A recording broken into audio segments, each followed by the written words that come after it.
20 years an Esso dealer. That's the story of Matt Broy and thousands of other successful dealers. 20 years isn't long in the history books, but a lot has happened in the service station business. So let's go back with Matt to 1930 and see how much we can remember. Matt, you were a little younger then. You said it, but I can remember that old place as if it were yesterday. It was the first drive-in station built in our town, and it was good enough to make me proud to have my name up on the old sign. Lubrication was not our long shot, but we could do it if customers insisted. But gasolines, boy, I had them. The only reason I didn't have more brands was I didn't have room for any more. This one was the favorite. It was regular with most of my customers. But there was another one that the folks with high compression engines went for. High compression. The highest was only about 5 to 1, but Esso sure made those cars go.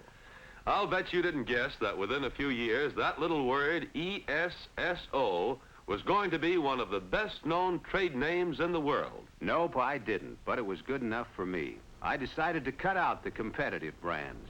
Some fellows thought you'd lose business with just one brand, but my business got better. And that name Esso started going places. It wasn't long before it was up on the station sign. That's right. And in 1931, another name started climbing into worldwide popularity. Remember that one? You bet. That was my first experience in selling tires. The thing that put it over was the company guarantee behind it. Sure, a guarantee that your customers knew would be honored by any of your fellow dealers handling Atlas tires. We had plenty of oil. In cans, too. You know, big cans with pumps on top of them. And there were plenty of hot arguments between the asphalt-based boys and the paraffin-based boosters. That argument was settled in 1932 when the company announced Esso Lube, the first motor oil that combined all the good qualities of both asphaltic and paraffin-based types. That was an important event in petroleum refining, and it was the first time the word Esso appeared in its present familiar form and was used as part of a product name. Esso Lube released from the mad menagerie of Dr. Seuss such wacky monsters as the Zerodocus and the Oleogobulus, the Carbonocus, and the Moto Munchus. Motorists laughed and bought and came back for more. Esso's popularity was coming up fast as 1933 ushered in a year that was to be an outstanding milestone in the entire history of the service station business. Motor vehicle registrations had reached a high of more than 23 million. Gas taxes had reached a new high, too. Both motorists and the petroleum industry were concerned. National events were startling in their impact. The New Deal, the bank moratorium, repeal. But the biggest headline for Esso dealers was this one, which kicked off the announcement of a plan for uniform identification of all stations selling Esso products from Maine to Louisiana. That was really something new. It sure was. We felt like we were losing a friend when we covered up the old sign with a banner that said Esso Dealer. But later on, when they put up our permanent new sign, we knew right off the bat that the Esso Oval was the best identification sign in the business by far. Right, and to back up that uniform identification came a unique plan of cooperative advertising and sales promotion for dealers, covering newspaper ads, direct mail, and window display material. And the very next month came Essoline, the first motor fuel containing patented solvent oil, a motor fuel guaranteeing smoother performance.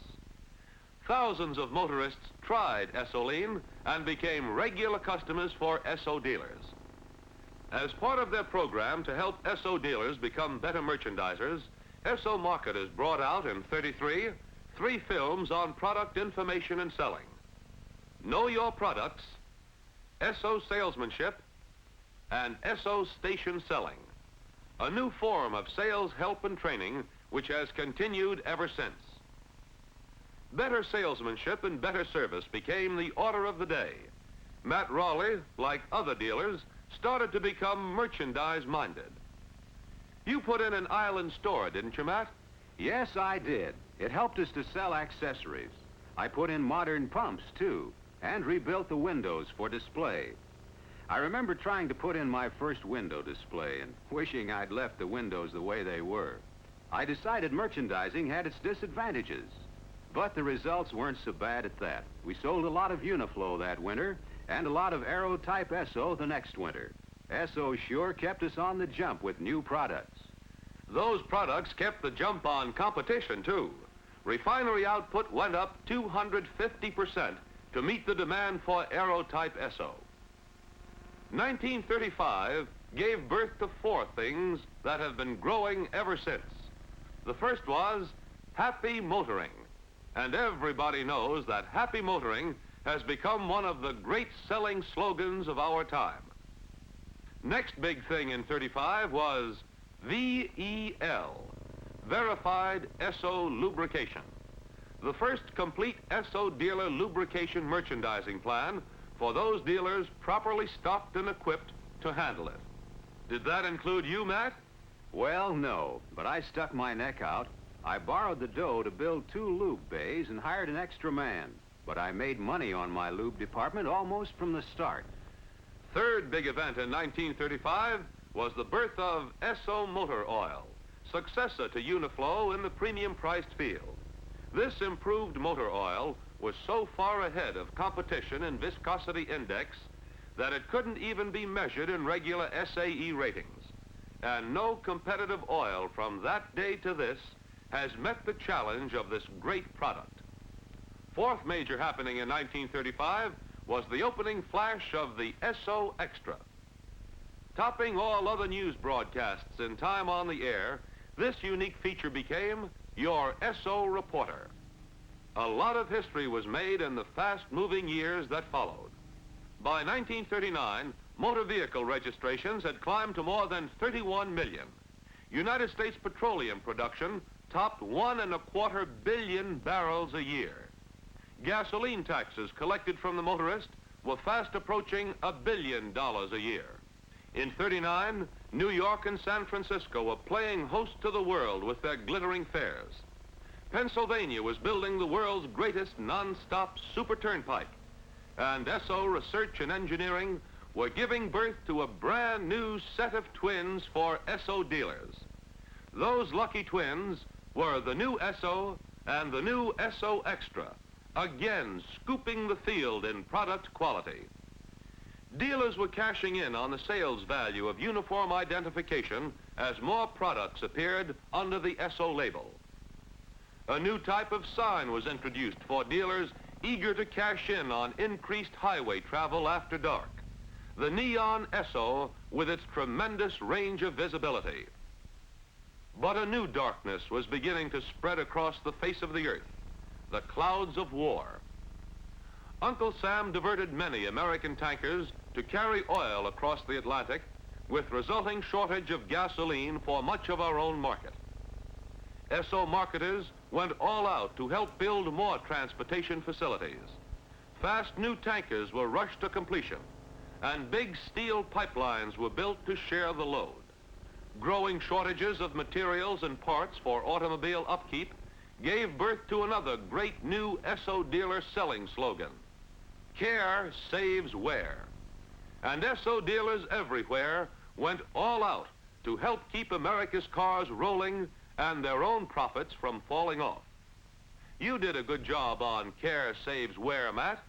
Well, I sure tried, and that slogan made selling a lot easier.